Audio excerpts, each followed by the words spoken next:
There is some like church basement where all of these ladies get together and they're like, how are we going to save these children today? Because they are not going to make it through life in Manhattan. Welcome to A Book and a Dream with Megan O. Russell, an author's adventure in writing, reading, and being an epic fangirl. Hello, my name is Megan O. Russell, and welcome to episode 13 of A Book and a Dream. Now, today I wanted to talk to you a little bit about how weird little micro moments in real life end up making it into fiction. Now, obviously, there's that big saying, write what you know, stick to what you know, and it doesn't really work in all of fiction, and especially fantasy.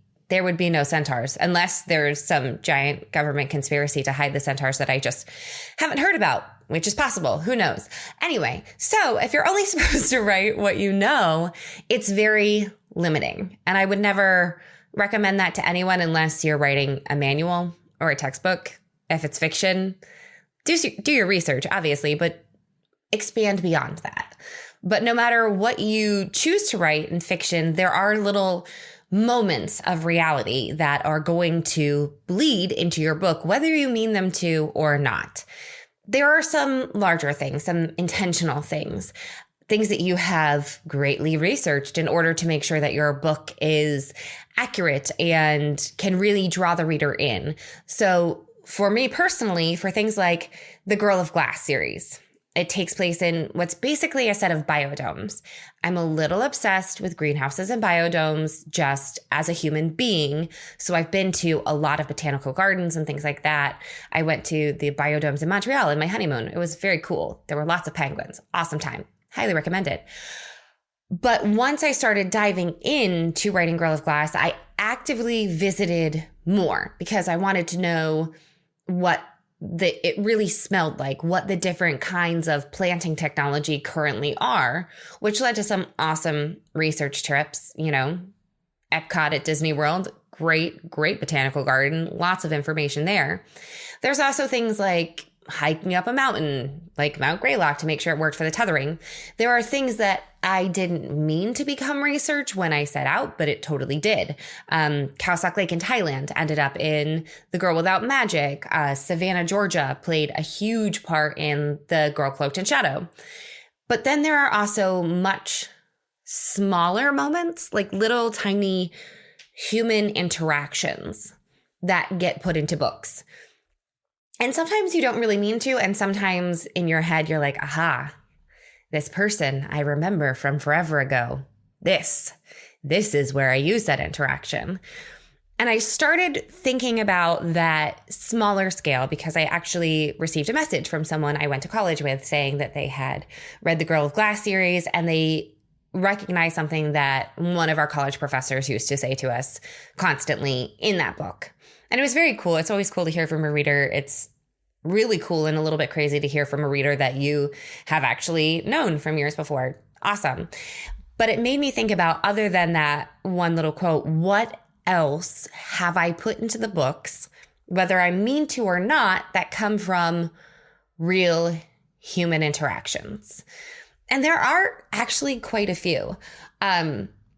If you've read the Tale of Bryan Adams series in How I Magically Messed Up My Life in 4 Freaking Days and moving on from there, Bryant has a set of fairy godmothers in New York City that he doesn't really mean to have, doesn't really understand, but that's totally true. When I lived in New York City, I swear there was a flock of older women who took care of me on a regular basis. I honestly think that they might have meetings, not necessarily specifically for me. I don't think I'm worth that much of anyone's time, but I swear there is some like church basement where all of these ladies get together and they're like, how are we going to save these children today? Because they are not going to make it through life in Manhattan. I literally have had an older woman yanked me by the back of the hoodie out of the road because I was too tired to tell there were cabs coming. It's real life. I know I'm a pathetic human being, but it's true. And so that concept made it into the book. On a smaller scale, this is a pretty funny story, actually. So there is a botanical garden that my husband and I love. And we visited for one of their Christmas spectaculars. It was great. There's music, there's a beer garden. And we're walking up toward the live music, and there are these two, I would say, mid-50s women who are going past us. One is stumbling. The other is holding it together.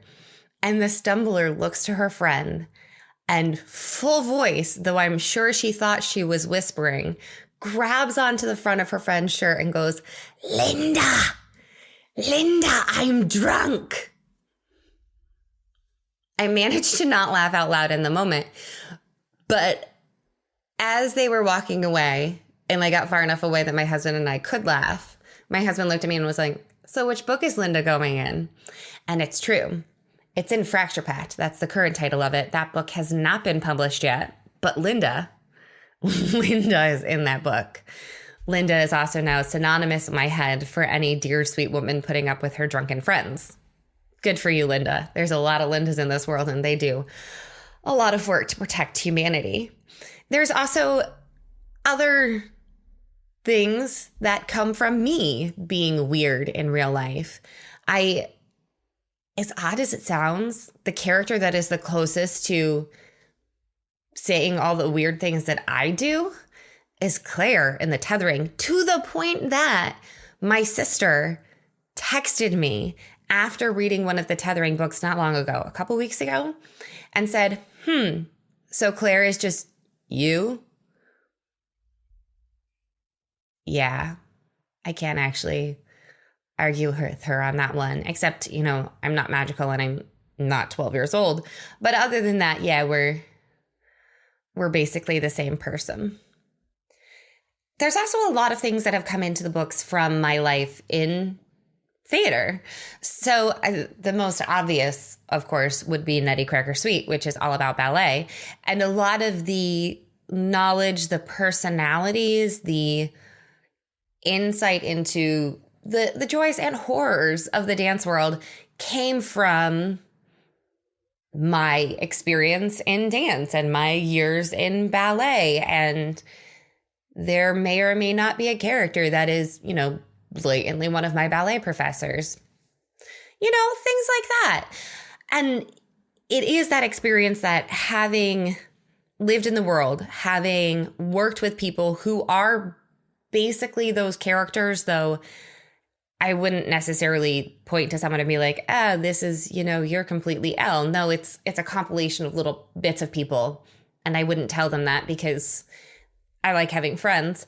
But they all go into that to make it realistic. There's another book of mine that is currently still on my agent's desk called Singing My Words, which is about being in high school and being in musical theater while in high school.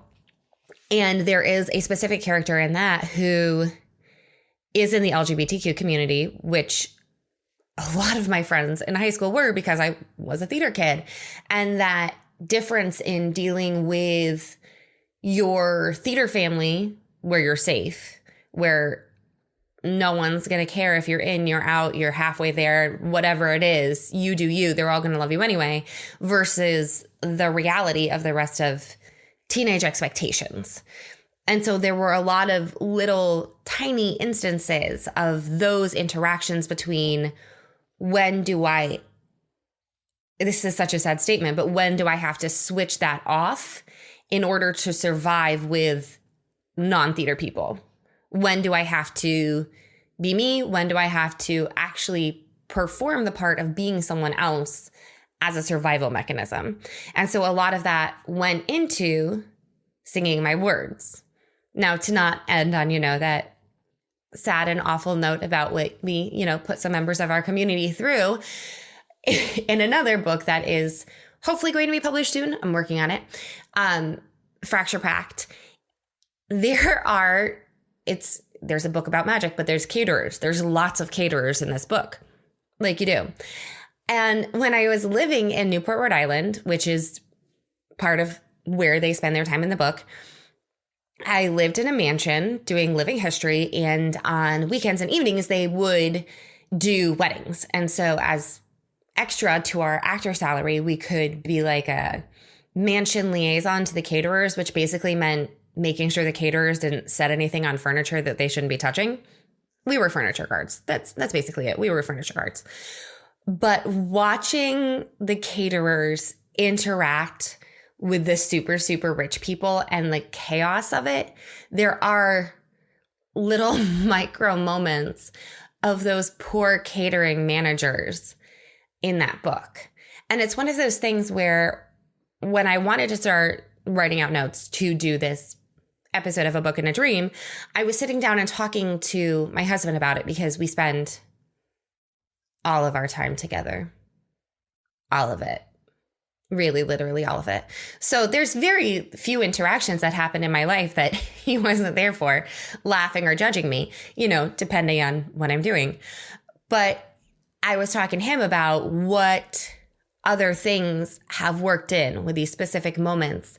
And it's one of those, they have become so intrinsically linked in both the book and reality that it was hard for us to pick out those specific instances, other than things like Linda, because, Linda, poor Linda.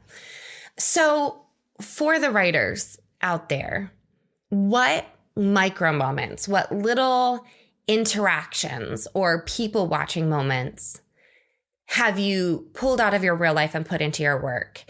And for the readers out there, have you ever read a book and read about a character, a sentence, a quote, whatever, and just stared at it for a second and thought, when did they meet this person? Did this happen? Did someone actually say this to them? Because I'm curious, and it's one of those things where you get into high fantasy, and obviously the guy talking about the dragon is probably not pulling that from a conversation in real life. But then even in high fantasy, you get to people sitting around a campfire and how much of that conversation is at least based on something that the author actually witnessed or participated in. And it's so fascinating. And I think it would be, maybe we should petition for this for a Comic-Con panel. Sit J.K. Rowling down, Suzanne Collins down, pull in Sarah Maas just for fun and Lee Bardugo. We can pull in, anyone you want. Let's pull in a bunch of major authors and sit down and do our homework beforehand. So we'll highlight in the books and be okay, highlight in the ebooks, not in the real books, because we're not monsters here, but highlight in the books and ask them okay, so this Hagrid quote, did someone really say this to you? This moment between, Kaz and his gang, did that really happen? I think that would be fascinating. But since I don't have the power to call them all to a Comic-Con panel, have you ever found any? Maybe we should start conspiracy theories. This could be really fun. Let's start it. What do you think came out of a real moment? I want to know. All right. So put your comments below so I can get that information because I desperately want it. Or post it onto one of my other social media platforms. Whatever. I'm everywhere. Also, don't forget to subscribe so you never miss anything. And as always, thank you for joining me for this episode of A Book and a Dream. See you next time.